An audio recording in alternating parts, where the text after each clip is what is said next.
सलाम प्रणाम और आदाब है। और मुझे गर्व है कि मैं एक सेकुलर कंट्री में रहती हूँ और मेरी सोच सेकुलर है। जन्म से, कर्म से, स्वभाव से मैं सेकुलर हूँ और इस बात को कहने में मुझे कोई परवाह नहीं है। लीडर हो करके हम अपनी बात को रखें, क्योंकि हम उड़ना नहीं है तो आजाद है। तो हम सब के अलावा आजाद है। अगर किसी ने जबर कुछ कानून बनाकर संशोधन करके बदलाव की कोशिश की है, जो किसी न किसी एक समुदाय को कमजोर करने की बात कर रहा हो, उस पर हम चुप नहीं रह सकते। क्योंकि आज बारी आपकी है तो कल मंदिर और मठ भी नहीं बचेंगे।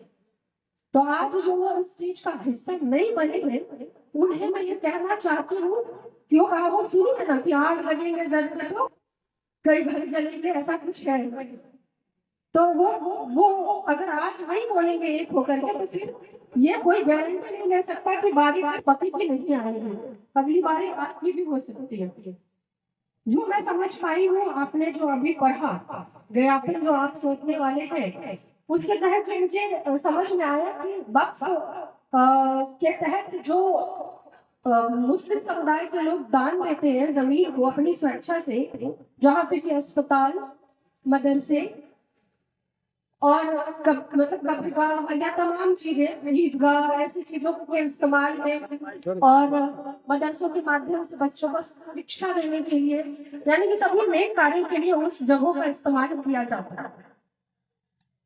अभी हाल ही में सरकार ने इसके कानून में जो संशोधन किए हैं, वक्फ बोर्ड कानून में, जिसके तहत मुझे जो समझ में आई है बात, वो आप लोगों को चिंता इस बात को लेकर के है कि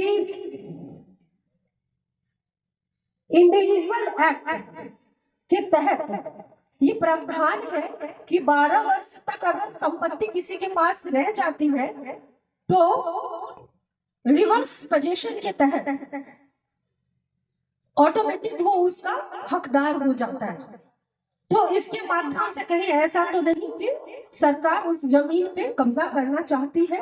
और जो दूसरी महत्वपूर्ण बात है वो ये कि वक्फ बोर्ड की कमेटी में गैर मुस्लिम समाज के लोगों को शामिल करना, वो भी एक चिंता का विषय है, जिसमें कि आप लोग अपने हिसाब से, क्योंकि सभी धर्म को ये स्वतंत्रता है कि वो अपना धर्म, अपने रहन सहन, अपने शैक्षणिक और चीजों को कैसे चलाएंगे, वो उनका अपना विषय रहा है। जैसे कि मंदिर और मठ वगैरह का भी अपने विषय में, तो कोई दूसरे तो उस पर जाते ना कुछ कहने के लिए। तो ये मुझे लगता है कि वाकई में ये चिंता का विषय स्वतंत्र है, स्वतंत्र रूप से वक्फ बोर्ड को छोड़ देना चाहिए था।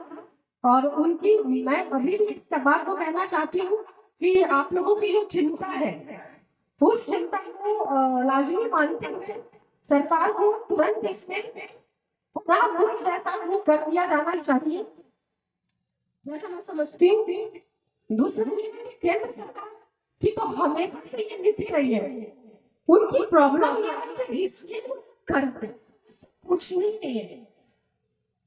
मतलब अगर हम आपका भला करना चाहते हैं तो भाई हमसे पूछ लो ना कि हम तुम्हारे इस भला करने वाले से कितने कलियों से कितने संतुष्ट हैं। इससे उन्हें कोई मतलब नहीं है।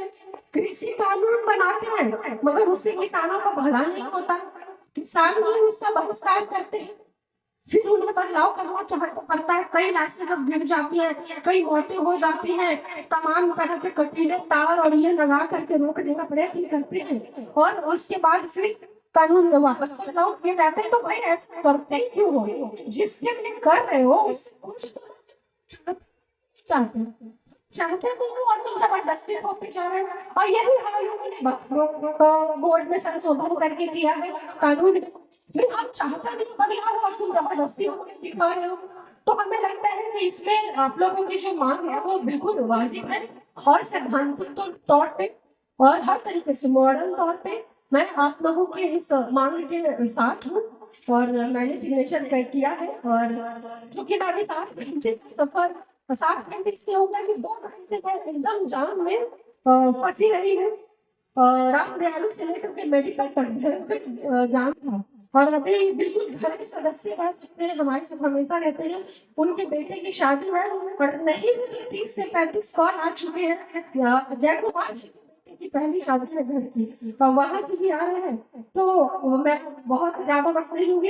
हालांकि कई ऐसी वक्ता को मैं देख रही हूँ चेहरे के तौर पे जिनको मैं बहुत पसंद करती हूँ, खासकर उसमें सहरवाज जी है, बहुत एनर्जेटिक है और अपनी बातों को बहुत दमदार तरीके से रखते हैं। पवन मंडल जी है, तमाम लोग आलमगीर सुबह से देख रहे हैं। परिहार शहर का गौरव AR mobile and electronics plaza Parihar Chowk. हमारे यहाँ पर बगैर पैसा के TV, fridge, LED cooler, mobile, inverter, battery और सभी सामान उपलब्ध हैं। एक बार सेवा का अवसर अवश्य दें।